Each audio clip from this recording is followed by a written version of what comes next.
What's up everyone, this is Marky2200 here and welcome back to my Need for Speed testing series. Today I'll be ranking all the classic muscle cars in Need for Speed Pro Street from worst to best based on their wheelie capabilities.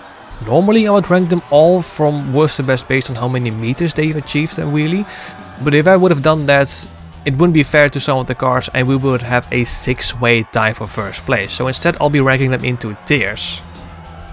At the bottom we have E tier, and that's a tier where the car pulled a wheelie no further than 99 meters. For D tier we have where the car pulled a wheelie between 100 and 199 meters. C tier, that's between 200 and 299 meters. B tier 300 and 405 meters. Then at A tier we have a tier where the car pulled a quarter-mile wheelie but it did have to use NOS. And for S tier we have the same as A tier but they did not have to use NOS. As always, we're running stage 3 performance and handling packages, we're running manual with clutch gearbox, and all the cars have been tuned properly. Tunes of every car are in the description down below. With that said, let's see which of the cars is the worst for wheeling, and that at D tier we have the Plymouth Hemi-Cuda. It achieved a wheelie of 193 meters, and to be honest, if you use NOS, this car's grip just becomes non-existent, so no matter how you tune it, so that makes this car very odd and very weird to use. Then jumping up to B tier we have the Shelby GT500, which achieved a wheelie of 333 meters. I mean, a severe lack of power that this NOS can't save makes this car, I mean, not terrible for wheeling, but it is quite bad for classic muscle cars, so it's alright I guess. Then we're jumping up to A tier, and at the bottom of A tier we have the Chevelle, which achieved a wheelie of 410 meters, but I have to say, at this point the amount of meters doesn't matter anymore. These cars from the Chevelle and up pulled a wheelie the entire quarter mile, and at A tier they had to use NOS, and in S tier they didn't have to use NOS.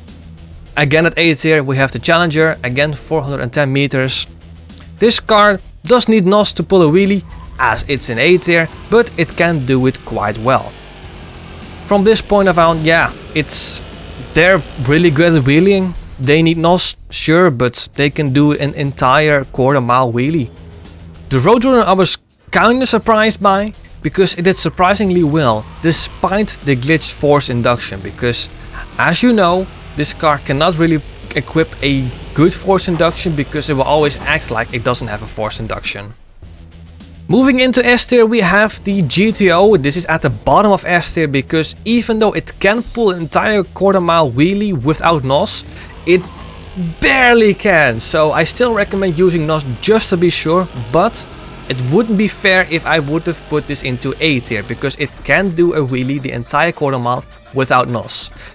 But then moving what I would say is a proper S tier car, because this car can effortlessly pull a wheelie the entire quarter-mile.